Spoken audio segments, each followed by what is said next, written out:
about the Center for Digital Language Inclusion and the various players and partners involved in driving that initiative.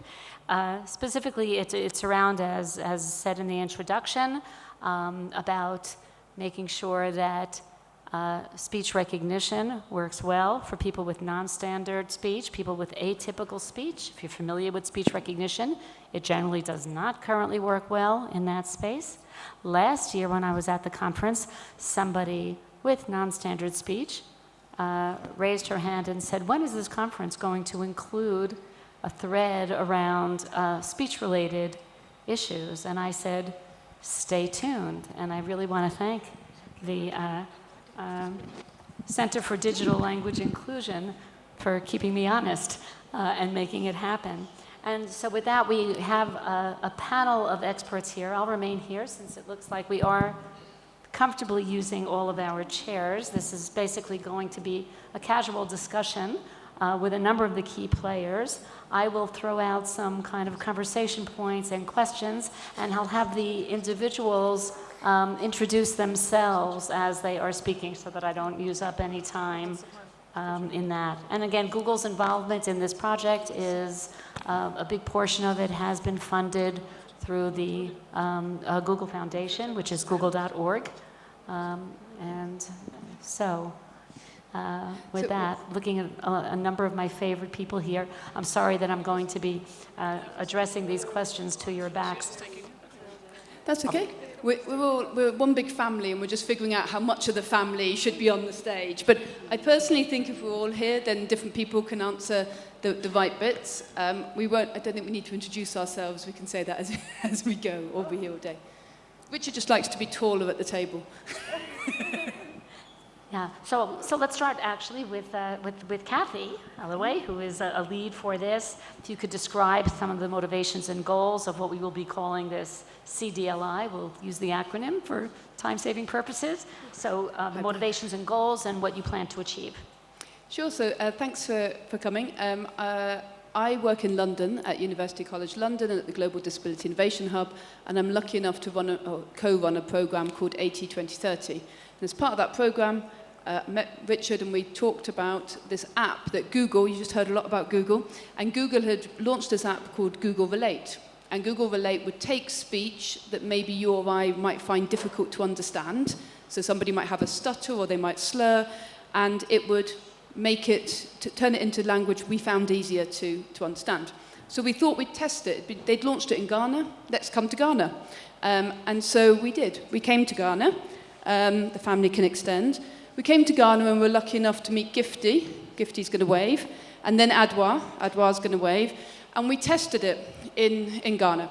And what we found was it worked really well, sometimes, but there was a proper problem. And that was, as you saw in many of those videos, lots of things were in English. So they didn't have speech models for impaired speech or atypical speech in local languages.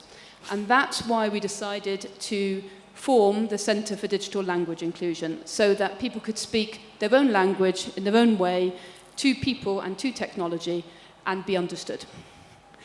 Excellent. Great. Thank you for that background. With that, let me pass to the speech therapists in the group.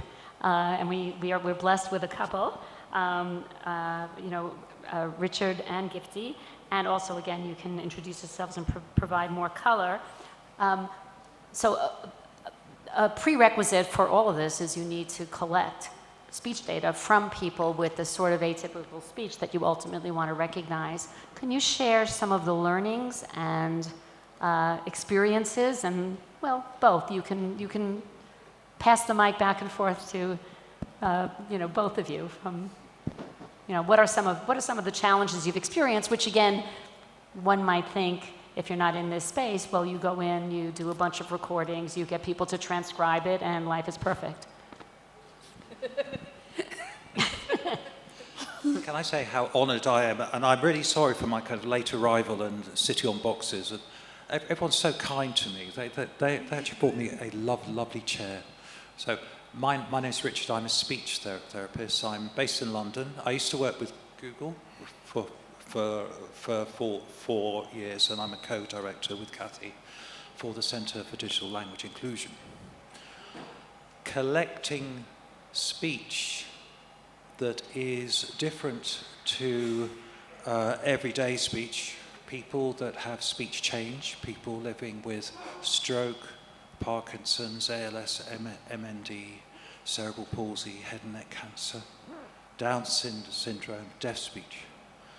This is difficult because when we think about the communities that we work in, let's say in Ghana, and luckily enough here in Kenya and in other countries, often these people are quite hard to find to start with. And people living with these conditions, often they're at home, often they're not in mainstream.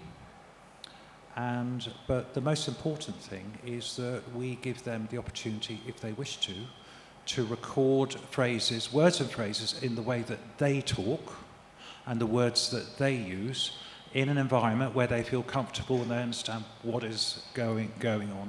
And so when we talk about collecting speech, for these communities, it takes a long time, it takes a lot of explanation. We want people to feel good, and we want this speech to work. So what Kathy said is completely right. Google created this incredible tool that's free and on Android called Project Relate, and it helps people to be nothing less than better understood in life. The words that they use, and it works by live captioning. That means their speech is not being replaced, it's being added to. This is a very, very big deal. What we want now is for people who would actually prefer to speak in the language that they use rather than English, to be able to be better understood in life using a variant of this tool wherever they are, whatever language they use. And that means the data collection needs to be done here.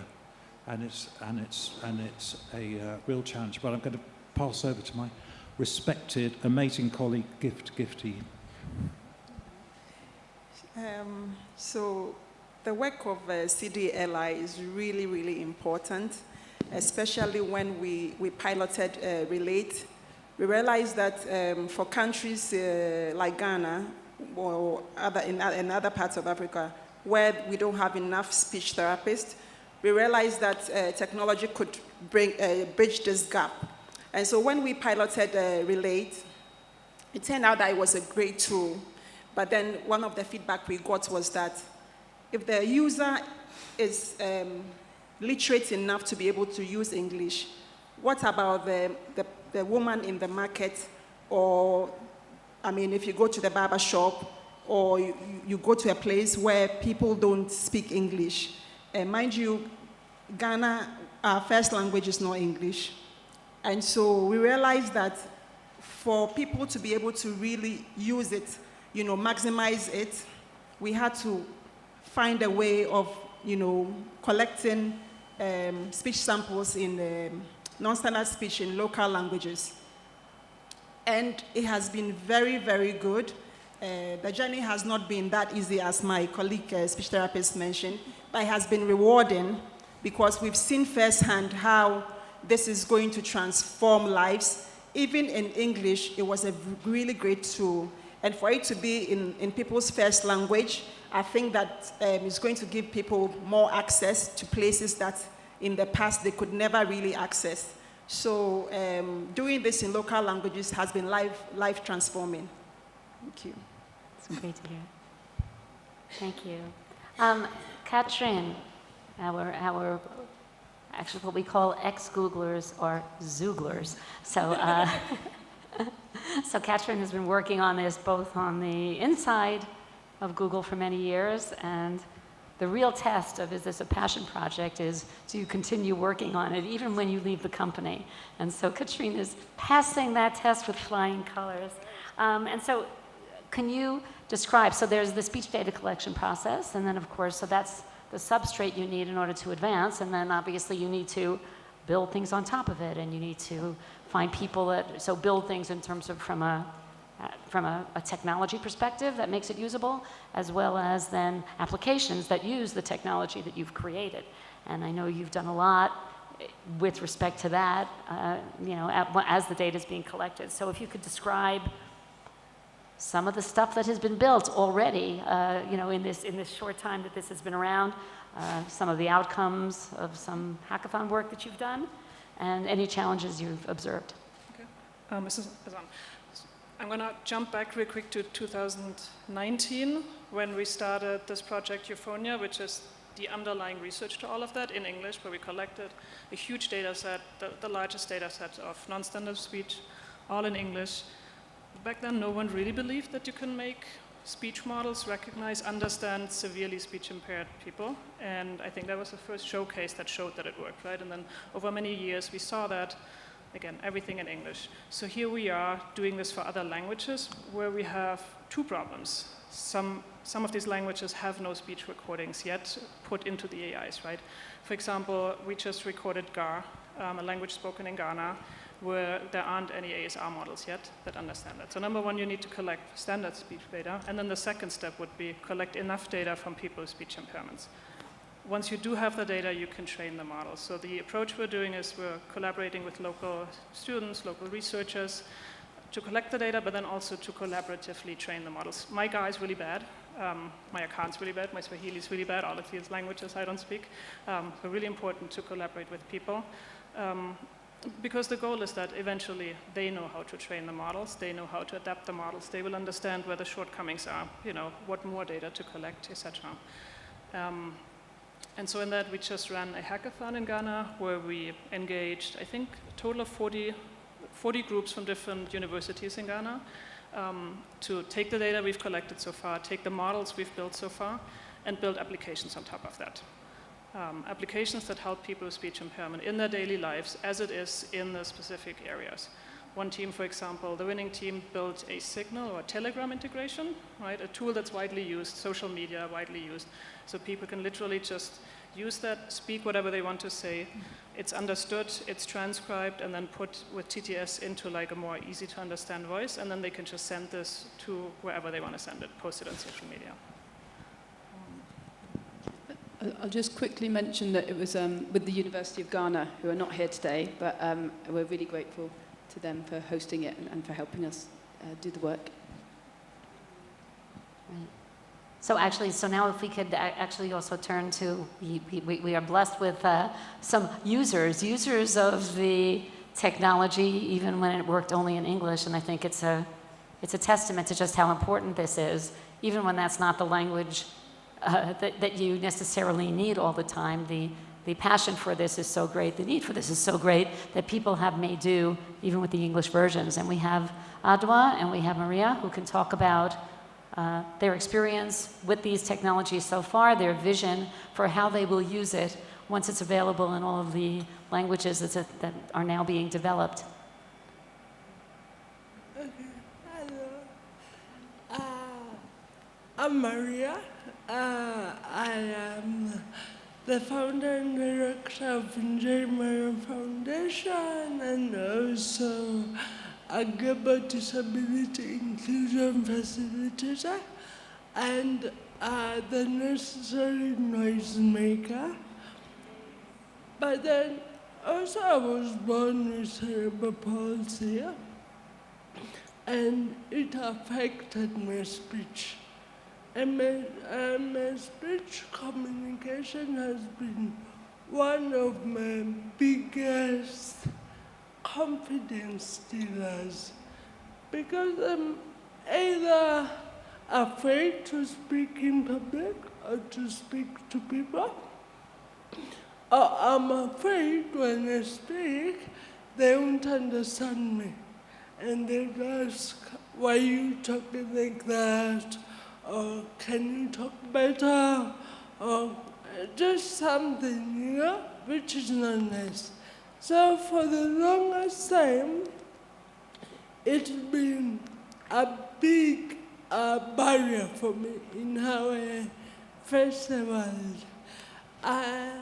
And when Samsung and when the project approached me, it it hit me so hard because I didn't think even with technology we had the same challenge.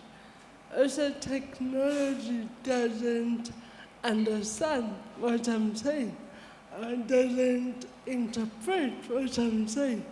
And you know, technology isn't the same as a person. A person, you take a deep breath and say it again, but with technology, it interprets and commands and acts so fast. So I think engaging government to see the urgency of wanting to be more relatable and to be better understood in the fast changing world we're living in.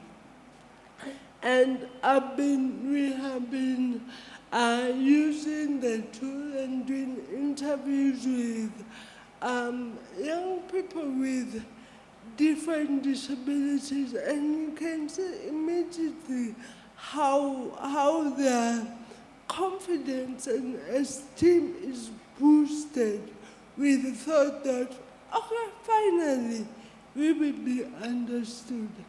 So my vision in all would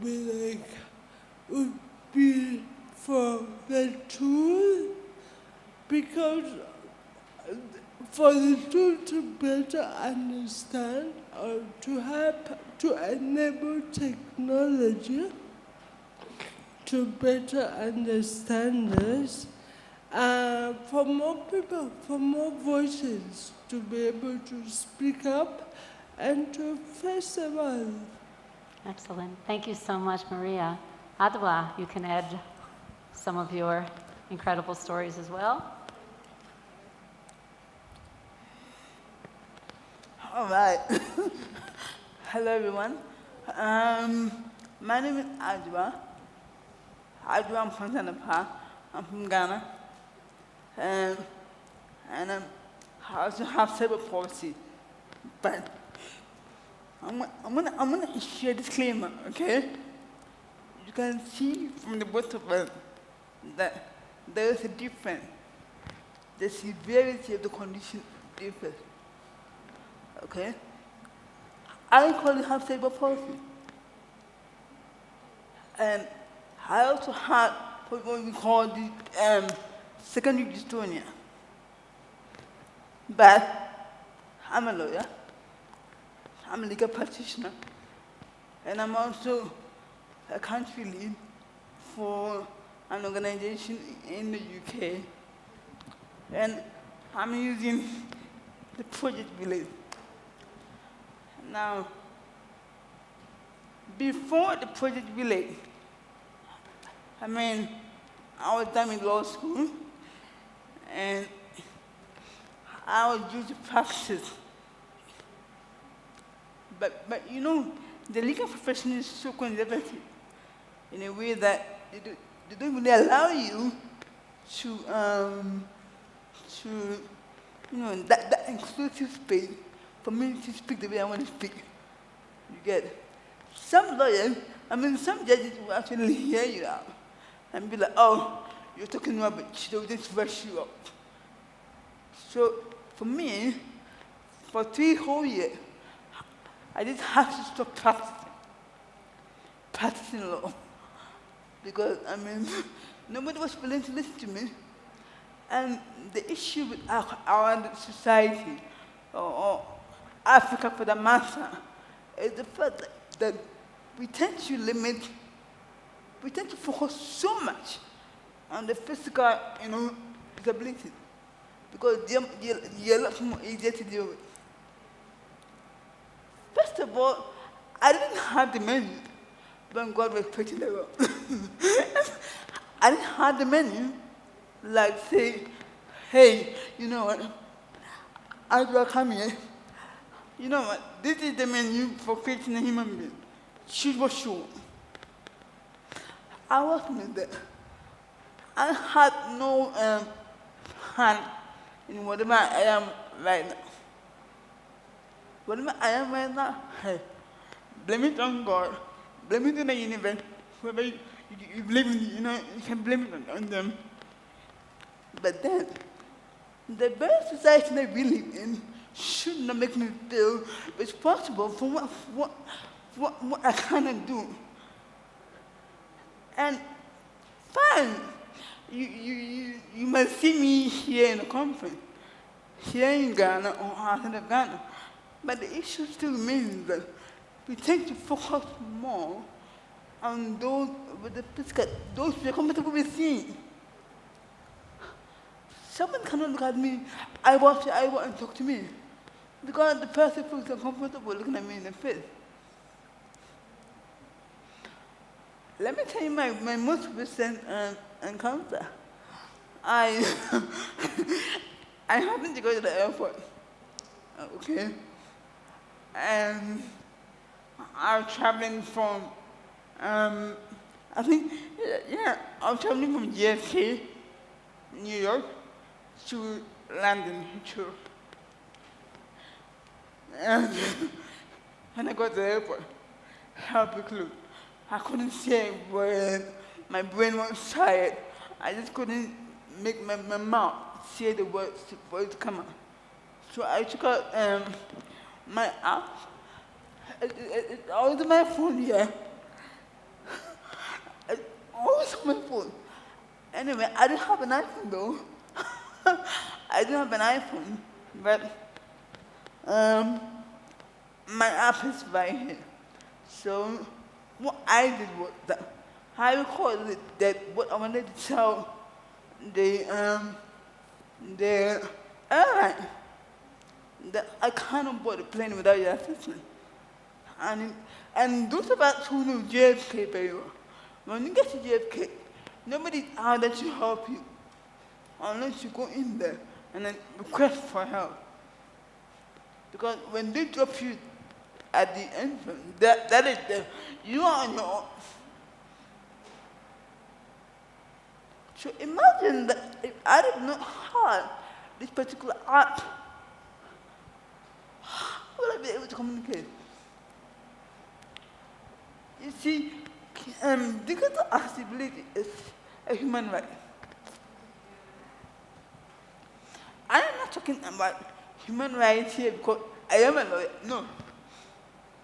Or maybe a human rights activist, call it whatever. But it is my right to be heard. It is my right to express my view, to be listened to, regardless of how I do it. Right. Okay. But unfortunately, in my part of the world, I'm a proud African, hey. I love it. I mean,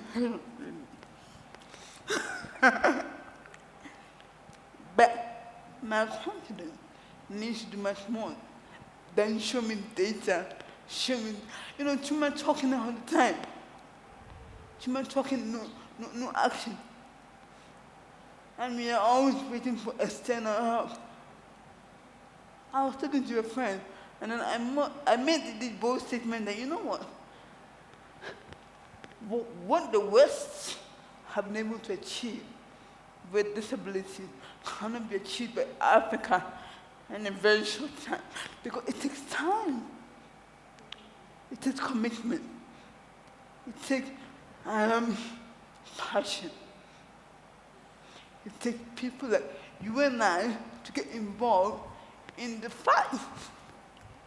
Don't just sit down there and tell me, oh, this person saying, oh, he can hear me, so I'm just going to sit down and then allow things to be given to me to read it. Meanwhile, I'm a person before my disability. So, as much as I would like to say, if you give me the whole day, I'm going to talk the whole day. I mean, my friends call me a troublemaker. And trust me, it is true. I'm a very good troublemaker. Back home in Ghana, any space you find me, I will not sit down for you to give me anything just now. I am a human being too. I did not choose the way I am. So please, as a youth and as a person with a disability, please join in the fight, because you are in the kitchen and you know how hot the kitchen is. Don't expect somebody who doesn't understand what you're going through on a daily basis to come speak for you. No. That is all I have to say for now. Thank you. Thanks, Sarah. Thank you, thank you. I mean, I just want to add, just sort of coming from the perspective of Google, I couldn't be more grateful to this group for bringing the technology to this part of the world, to making the extensions and enhancements that make it possible in ways that Google would never be able to do alone. So this is the sort of partnership that just warms my heart and is really going to, I mean, as you can see, even just from this panel, the impact that it is having on the community. So I couldn't be more grateful, couldn't thank you more. And now I'd like to just pass it to Kathy for any closing words, particularly where do you see taking this project from here? Thanks, and thank you for those kind words. There was one thing that popped into my head as Adwa was speaking, and I'm hopeful Adwa won't be offended when I say this, because I consider her a friend, is that I still now, even though I speak to Adwa often, can't understand every word. So it's I don't always get every single thing you say. And yet it would be very difficult to not understand the force of nature that Adwa is in the world, or the overall point that she is making. And one of the things we're really keen on doing is developing applications that don't necessarily have to be 100% accurate, but are aiding the conversation. That we don't want the technology to take over from the conversation. We want people to be looking and speaking to people whilst they might also have an aid that's supporting that relationship and communication. So I suppose where we're going from here, if we're honest, we've probably been in, shall we say, startup mode for a bit since we've started. We're now beginning to think really critically. There was a question earlier on about data. So where data should be stored, who owns data, how we're going to scale the data provision. So there's a lot of work to be done around that and sort of operational procedures around that. We're lucky to be working with Brian. You can wave, Brian. Brian Mwanda in the front row there here at Census Hub in Nairobi, and he's going to support us in data collection, not just for Kenya, but also for Uganda and Rwanda, so for that East African cluster. And I suppose where we're going is that we're hoping that we will have a cookbook of how you collect the data inclusively, so how you actually work with people with communication differences, as well as speech and language therapists, as well as potentially educational providers. We'd have a cookbook for how you collect the data, how you transcribe the data, which Catherine and Richard can tell you is not as simple as we once thought, how maybe you then make applications, and we will run a series of hackathons to support that, whilst also then delivering some of those to market across the world. We're not just going to be working in Africa. It is a global initiative. We're very interested in working in Asia, in the rest of Europe, and in South America and Australia and the Pacific region.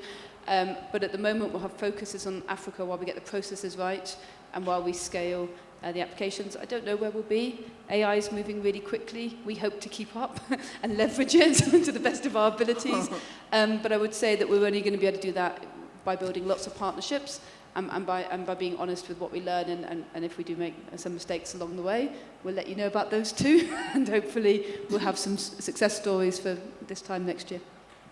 Excellent. We're waiting. We are eagerly waiting, and keep me on the clock now. As you would say, brilliant. So again, I want to thank this. Katrin. Can I add something to the urgency? Please, absolutely. So you all remember when 2.5 years ago, ChatGPT came and all over, at this point, everyone uses LLMs, AI. In a year, this is probably going to be the case with voice AI, voice technology, where we talk to the AIs with our own voice. You know, you want to order a coffee and you do this over the phone, and you won't have a person, but you will have some AI talk to you. Now imagine this AI doesn't understand you. And I think we're going somewhere where this will be pretty much everywhere. So interestingly, we're at a point where it's a crossroad, right? We could build this very inclusively, where when we are able to understand everyone, this can be really helpful for everyone, or not, when we go in the other direction. Right. And AI and bias is a big topic, and so clearly speech falls squarely in there as a possibility of doing great good or not. So, anyone else want to say anything about the future? I know we are standing between folks and lunch, so I'm just trying to be sensitive to that. I'm just going to say one thing as a speech therapist. This is the most exciting project I have ever worked on, ever. Because I want this wonderful crew here to be understood. Ad was a lawyer. She's skilled. She's got all the knowledge, and yet the judge in her court throws her out because she speaks differently. How long are we going to wait until this stops? And that's what this technology, we can't wait any longer. We can't. There are so many bright people around the world. All we need to do is help them be understood, and they will be off on a mission. And what Katrin said there about AI, it's a choice, it's a straight choice we have. These voice agents are already here. People are being interviewed for jobs using AI voice agents. People in Europe are being screened for health conditions using voice agents. The problem is those voice agents don't understand more than 250 million people around the world. So it's beyond just a thing. It affects health, jobs, and opportunity. And this team, and all of you, I hope, we are the team that are going to change it, starting right here in Africa. We're going to start right here. Wow. I'd like to add that if we all agree with what Ajwa said about digital accessibility being a right, then it means that it holds the key of having people included in society. So then it must be in the language that we are most comfortable with, and that is why the work of CDLI is really, really important. Last year is when we were piloting Relate, we met Oscar. Oscar has a cleft palate, and he said to us that with this tool, he's going to start learning how to barber because it's always been his dream. But the only barrier is that he was worried that his customers won't understand him. And guess what? This year he went back to the field, and Oscar has opened his barber shop because of the Relate app. Now he's waiting for it to be in G. That's the popular language, and then other languages because he serves, of course, other Ghanaians as well. And that has been life-changing for Oscar. So this work and all the work that is going on around the world in local languages is really important. And thank you all for listening. Excellent.